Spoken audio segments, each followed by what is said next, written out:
تحریک میں جناب وہ کیا کرتا ہے کہ ویل چیئر پہ بیٹھ جاتا ہے، کبھی لنگڑاتا ہے، کبھی لنگڑا بن کے جناب گھومتا ہے، کبھی ویل چیئر پہ گھومتا ہے۔ جس بندے کو گولیاں لگی ہو ہڈیوں میں، وہ سائیکلنگ مشین کے اوپر جناب ایکسرسائز کر سکتا ہے۔ سلیمان صفدر کو اپنا فرینڈز بنا کر کورٹ کا اس کو بھیجتا ہے، جاؤ جا کے پوزیشن دیکھ کے آؤ کہ جناب تمہارے کلائنٹ کی کیا صورتحال ہے۔ اعلیٰ کردار کا مالک ہے، اتنی اعلیٰ اور عرفہ شخصیت ہے، اتنی مقدس شخصیت ہے، اس نے کہا مجھے مت رہا کرو۔ ایک آنکھ جناب ناکارہ ہو گئی ہے، ٹھیک ہے نا، میں جھوٹ تو نہیں بول رہا، ایسا ہی ہے۔ بسم اللہ الرحمن الرحیم، آزاد ڈیجیٹل کے ساتھ میں ہوں فیاض الحسن چوہان۔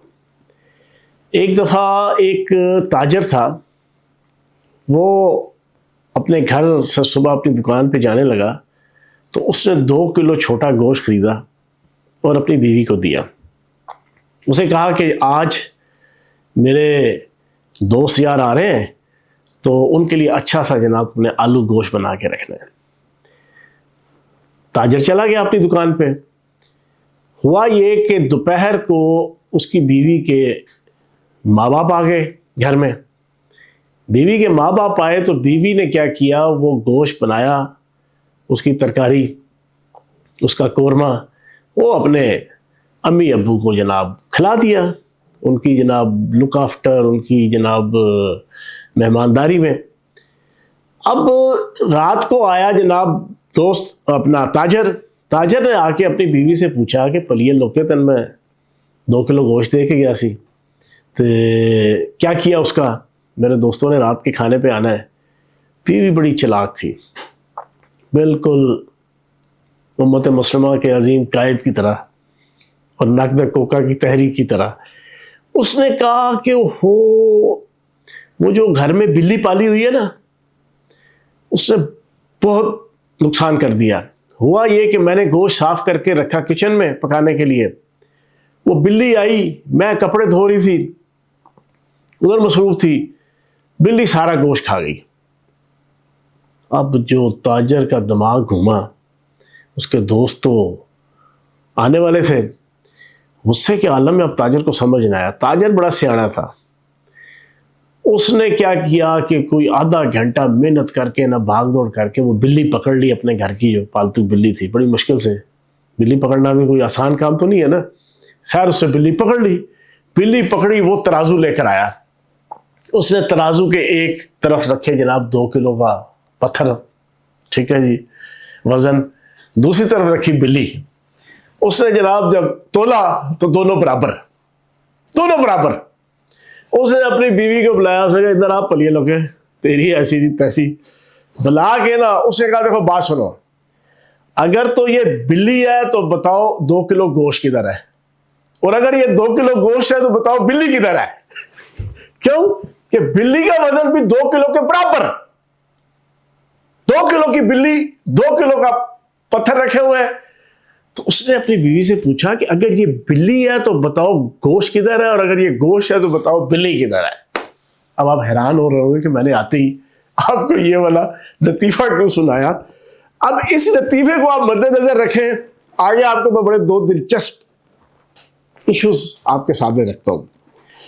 ایک بندہ ہے، وہ دعویٰ کرتا ہے کہ مجھے گولیاں لگی ہیں، گولیاں میری ٹانگ پہ لگی ہیں۔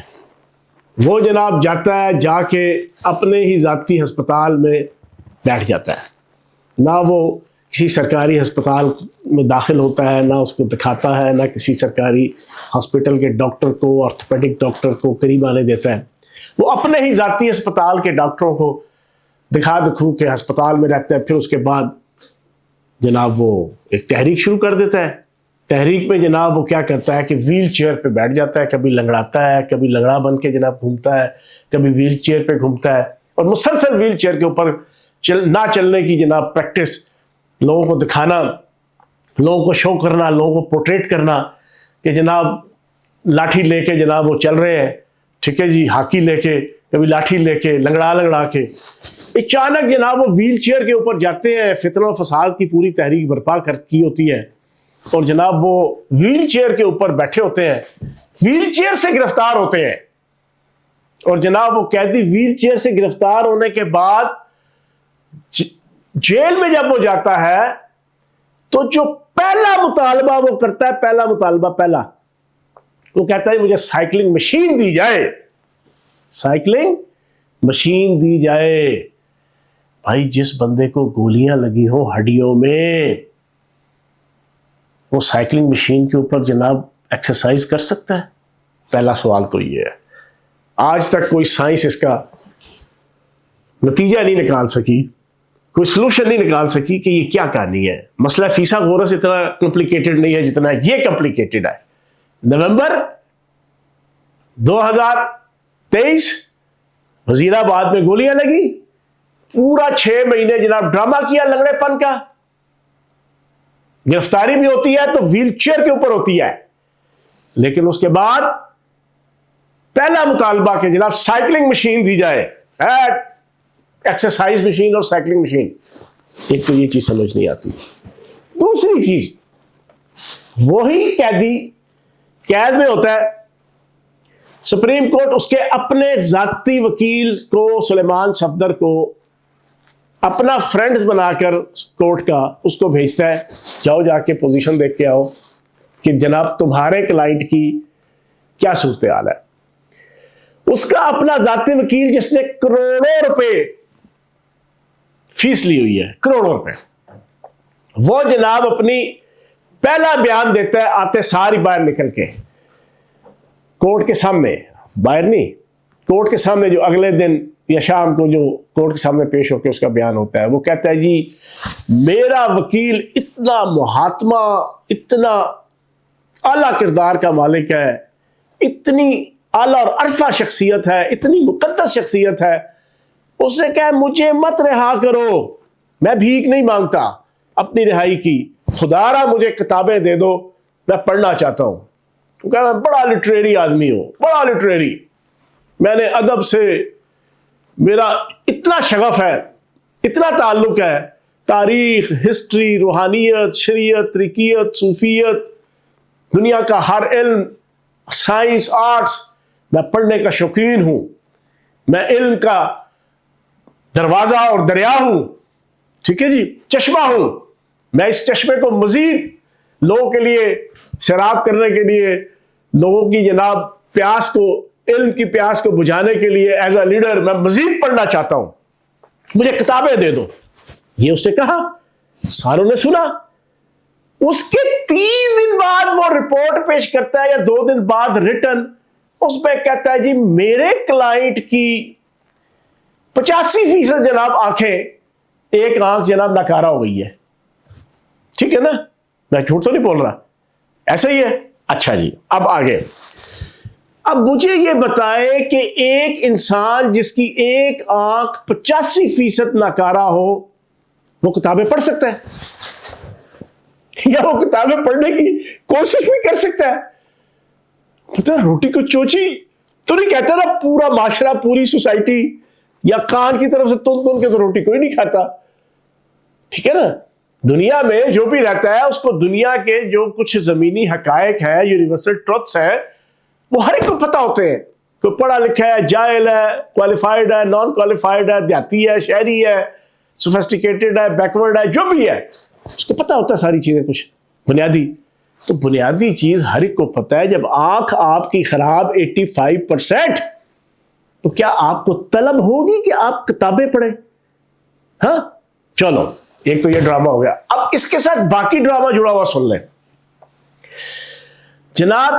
25 اکتوبر سے انہوں نے کہا کہ 25 اکتوبر کے بعد میری آنکھیں خراب ہونا شروع ہو گئی اور بڑی شدید خراب ہوئی، میں چیختا رہا، چلاتا رہا، میں نے جناب سپرنٹینڈنٹ عبدالغفور انجم کو کہا کہ میری آنکھیں ٹھیک کراؤ، اس نے قطر بھی لفٹ نہیں کرائی، اس نے کوئی توجہ نہیں کی، اس نے کوئی ذمہ داری کا احساس نہیں کیا، میں رل گیا، میں لٹ گیا، میری آنکھیں تباہ، میری آنکھیں خراب، خدا را میری آنکھوں کا علاج کراؤ، کیونکہ میں بڑا پاپولر، 95% جناب پبلک مجھے مانتی ہے، جانتی ہے، پہچانتی ہے، گردانتی ہے، پوجا پاٹ کرتی ہے، ٹھیک ہے جی، میں بڑا امت مسلمہ کا عظیم قائد، میرا علاج کراؤ۔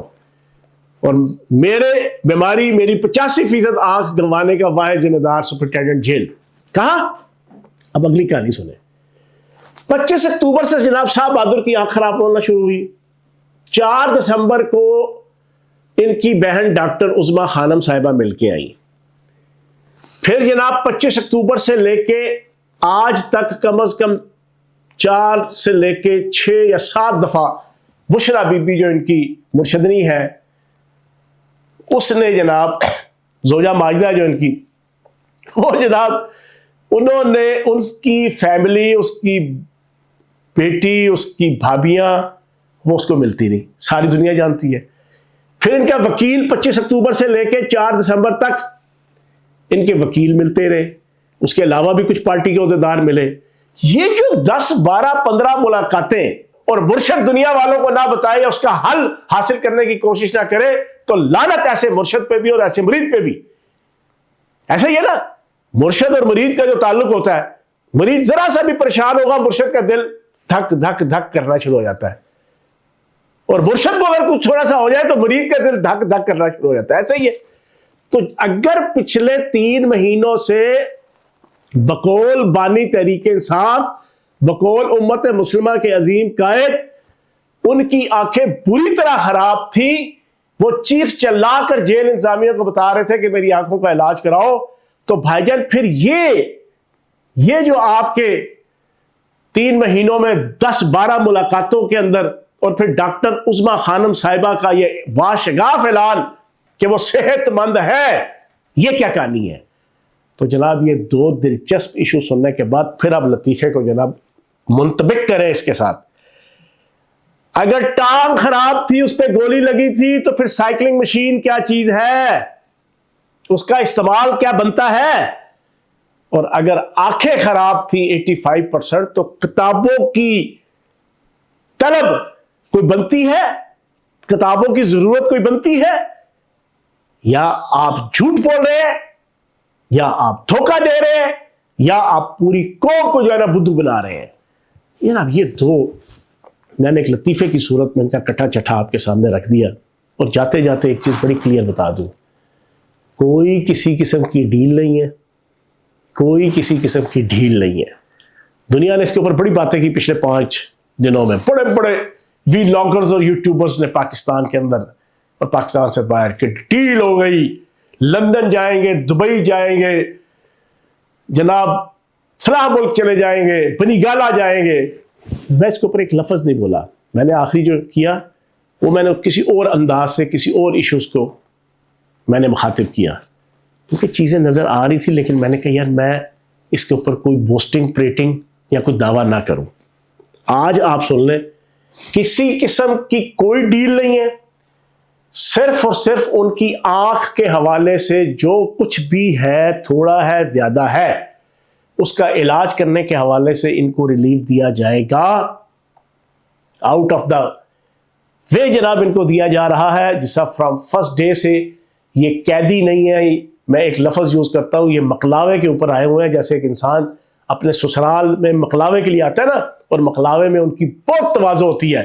تو تواضع کی ڈیٹیل سلیمان صفدر صاحب نے لکھ کر پاکستان کی سپریم کورٹ پہ دے دیا, اور یہ تاریخ کا حصہ بن گیا کہ پچھلے 3.25 سال سے جو جھوٹا فریب کے اوپر مبنی, کذابی کے اوپر مبنی, چھینا چھپٹی, مارا ماری, خون ریزی, ریاست کے اوپر حملے جو پچھلے 3-4 دن سے ہیں, تو ایک بات بڑا کلیئر سن لیں, جو ریلیف ملنے لگا وہ بھی سارا کچھ بڑھ جائے گا.